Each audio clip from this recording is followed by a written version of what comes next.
No, my dick got sore from dragging on the ground. I need a little break. BDE. That's you and that. Closer so you see me taller. There you go. Yeah. Oh, this. Okay.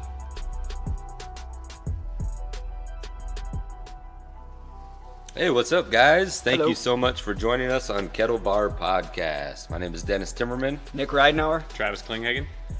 We talk about strength, conditioning, health, fitness. Today we're talking about recovery that goes with all that stuff. And we might get a rant out of Nick. We're hoping. We'll see what happens.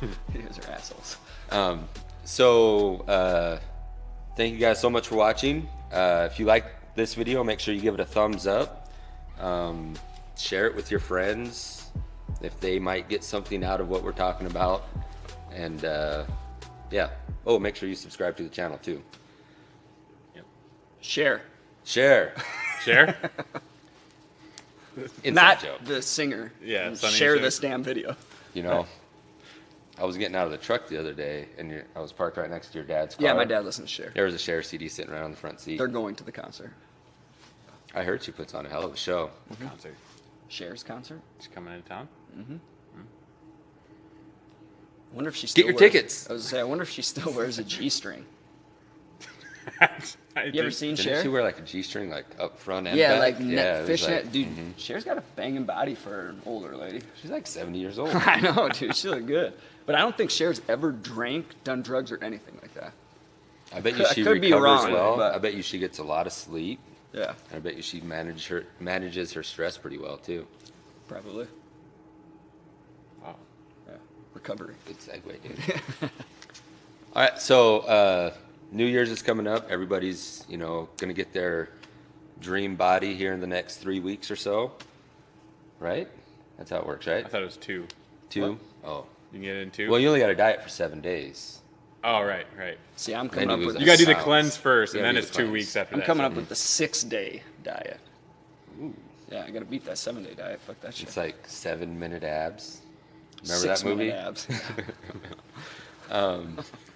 So the harder you train, or especially if you're just starting out, you're probably going to be sore. You're probably going to be, you might be questioning your choices on working out a little bit the next day, or maybe even 2 days afterwards. But there's ways you can feel a little bit better. Yeah. We're going to talk a little bit about those today and some other stuff. Yeah.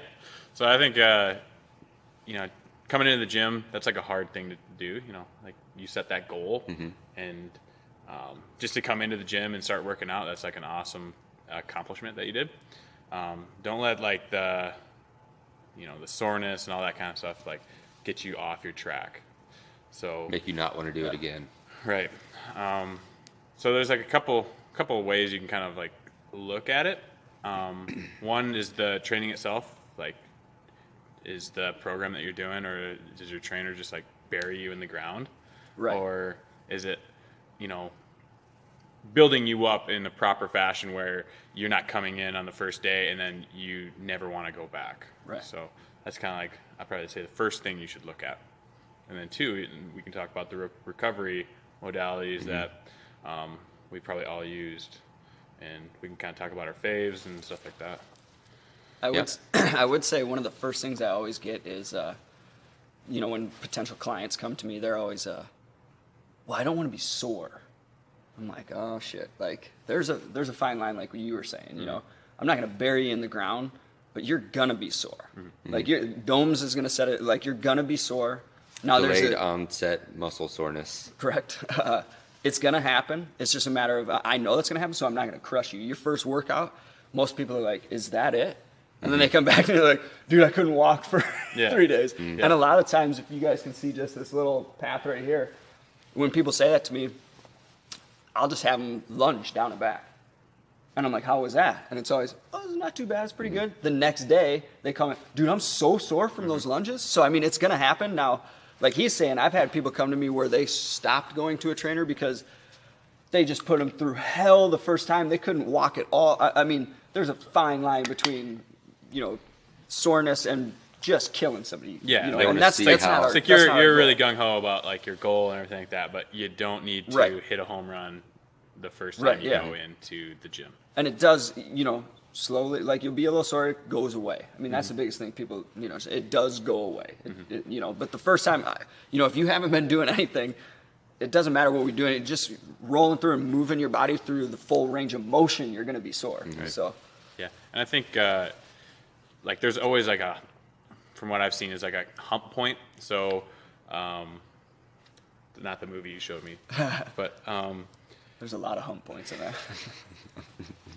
but like so about 2.5 weeks, 3 weeks, if you are consistent with like a program, that's about the time where things start to settle in and you're not getting like crazily overly sore. Like Right. you're kind of in a happy place. Yeah. And that kind of coincides with when people generally fall off in January too. Like 3 weeks. I think January 21st or whatever is like the busiest restaurant day because everybody just falls off and goes and splurges and goes back down into that downward spiral pretty much.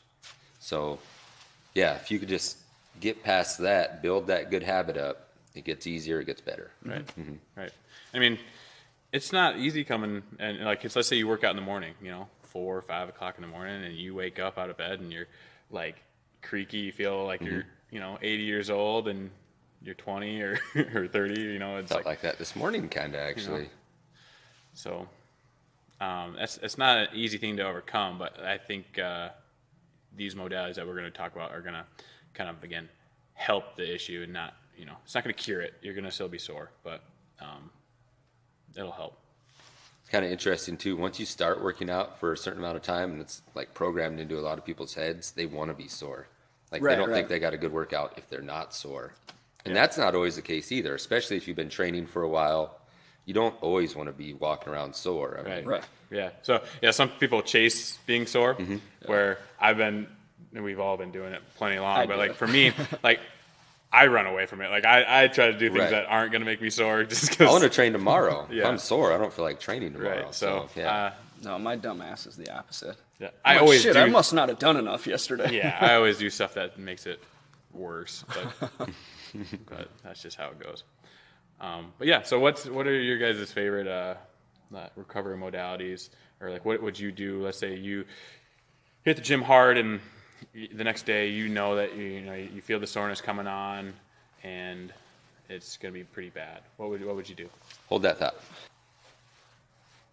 Good. Good. All right, ask that question again.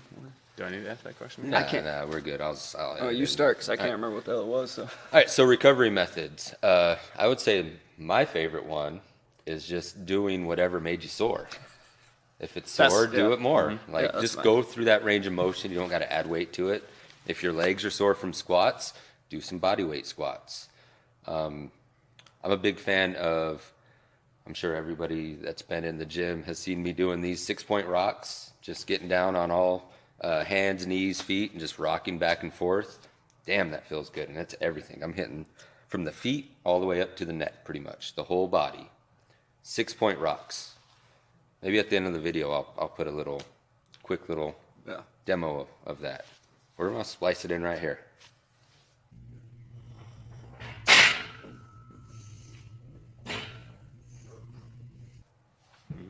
Yeah, I would say that's the same advice I give to every one of my clients. I always tell them it's like when you get the flu shot and shit. You know, your shoulder gets sore. What do they tell you? Move it around. Get that. You know. So the more you can move. Now, do I take my own advice? Fuck no. When I'm sore, I'm just like I'm a little bitch. I'm just like, I'm so fucking sore. I know what to do, but I don't want to do it. I'm that way sometimes. Yeah. too. Yeah. So, but I mean, you can ask any of my clients, I was like, it's gonna suck, but you got to get up, move, go through the same motions, just body weight motions, you know. And then I prefer to foam roll. Foam rolling helps for me a lot, but it's still But the problem with the foam rolling is it fucking hurts, you know, when your muscles are already sore. But yeah, so those would be my two go-tos. And then besides that, I mean, you guys know, like I'm over fucking in the float spa. I'm on the Vibrason. I'm foam rolling. I'm doing trigger point work. I'm always messing around with it anyways, even when I'm not sore. So I try everything and anything I can. So Yep. Yeah, I think the things that you can do where you're being physically active, not, instead of like, again, a lot of people like doing like saunas or stuff like that. I think when you're actually moving and doing the stuff for yourself, you get a little bit better benefit. Not saying that like those other things don't have a place in a person's program, because they do have, other benefits, but I kind of take care of the big things first, which I think is going to be like, again, going through the range of motion, getting some blood flow, cycling out all that junk that's in the muscles, right? So that's probably going to be your best bet. But there are some other things too that you can kind of look at, like the smaller stones that you can kind of pick at, and so like nutrition, right? If you're not eating, to train, then you're gonna be sore, right? So you got to give your body the tools to, or the materials to rebuild itself and to build it up. When you're working out, you have to adapt, and to adapt, you have to build onto what you've already got going on. So, right. If you're not giving yourself the right nutrients and the right, even just water, not drinking enough water will get you super sore. But you got to rebuild. So when you're in the gym, you're breaking shit down. You got to rebuild it. Yeah. The other thing is, I have no scientific background, nothing on that shit, but the soreness, when you're working out, you're actually breaking down the muscle. You're, the micro tears in the muscles.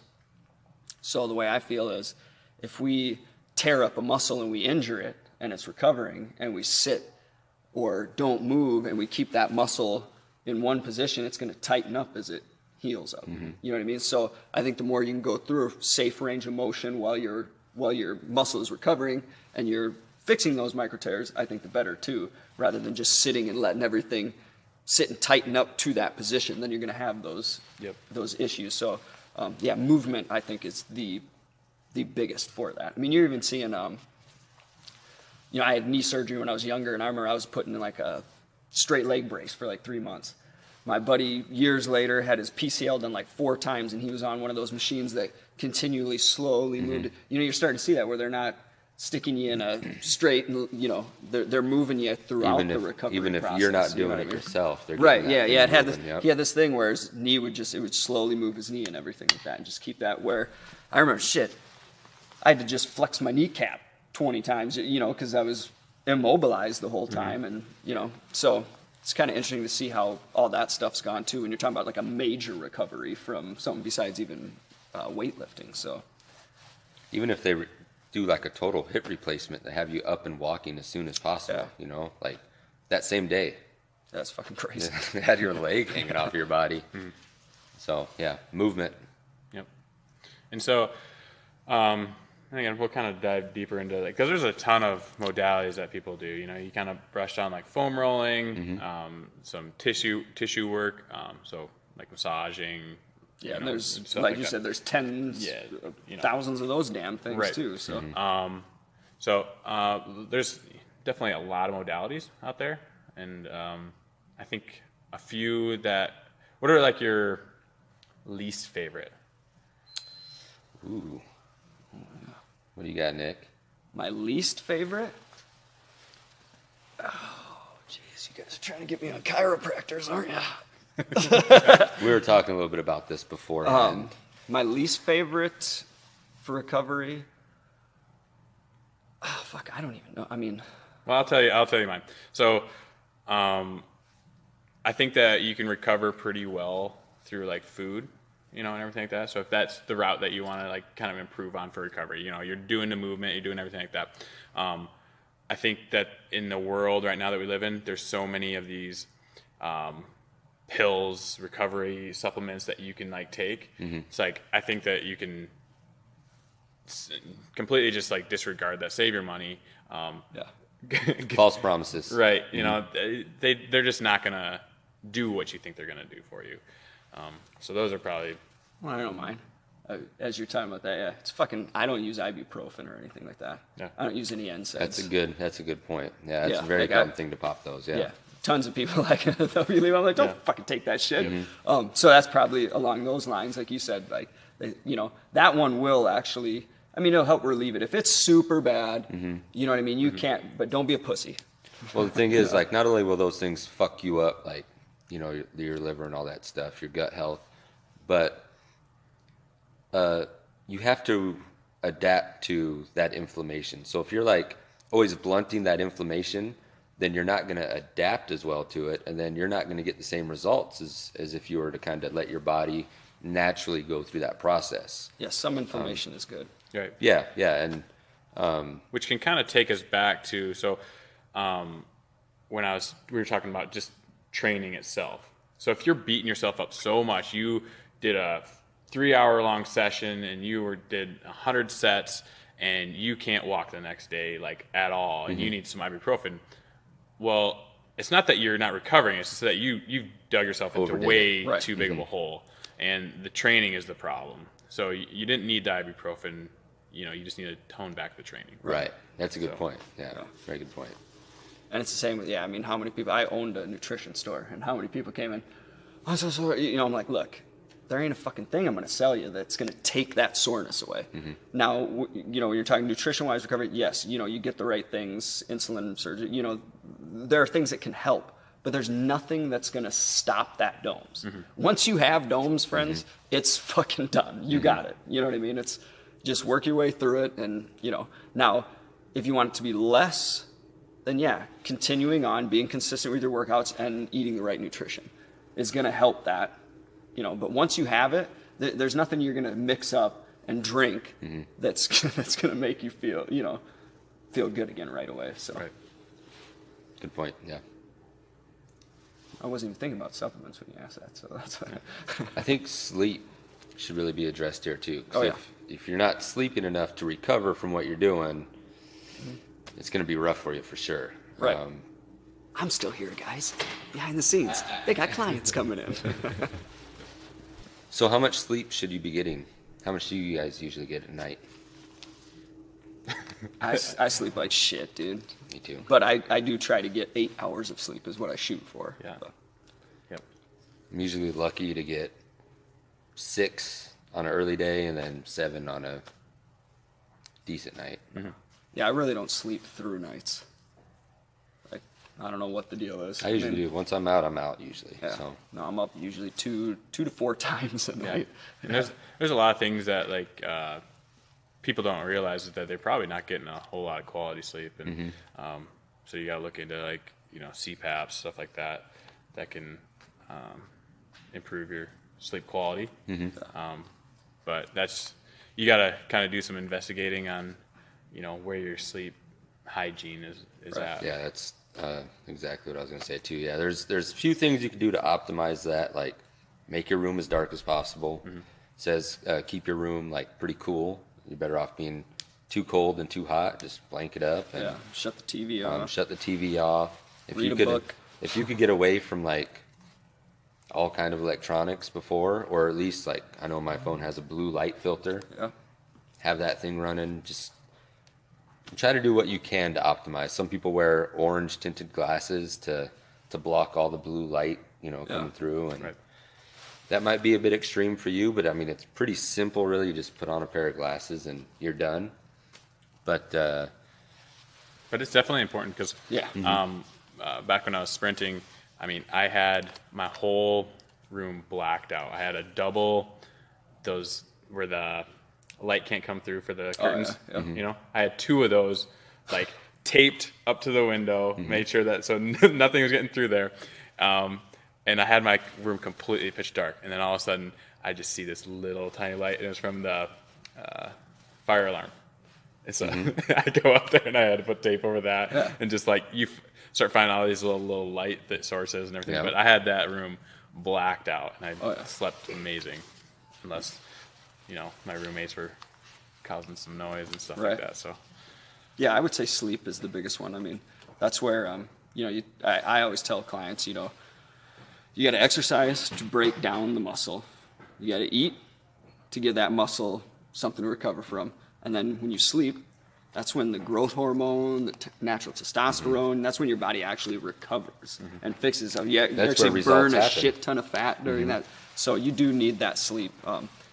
that's where like I mean there are a few supplements I've taken that do help, but same thing. I don't like to always be taking something. So if I'm, in that process where I was really sore or I'm just not recovering like I normally am, notice I'm not getting a lot of sleep, I'll take some of that, some like ZMA or something like that, along those lines, for a couple days. Yeah. You know what I mean? But then I don't, like I don't take melatonin every night or anything like that. So yeah. And when I said, that like supplements they're just not my least favorite. Yeah, so yeah. out of all, it doesn't mean there's not a place for it. Right. Out of all the choices, those are not going to be my first ones to go to. Go for your big bang for your buck things. Right. And working out, sleep, nutrition. Those are because the three again, biggest things. Like you can spend your money on supplements, or you can spend money,